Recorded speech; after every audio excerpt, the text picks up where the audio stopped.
In this video, I'm going to show you how you can easily fast forward Reels on Instagram. Be sure to watch the video to the very end so you don't make any mistakes, and of course do not forget to like this video and subscribe to my channel. Thanks guys!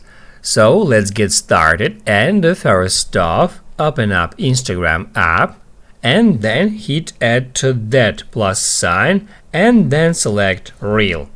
That allows us to create a reel, and if we want that reel to be fast forwarded, we can just tap at 1x icon and then select for example 2x or 3x or 4x, just like that, and then we can just use our camera to record our reel, and then if we hit add next, we can see that this reel is actually fast forwarded. That's how it's done. Now you can write down in the comments below if you have any questions about the tutorial, hit the like button if you liked that video, and see you in the next one.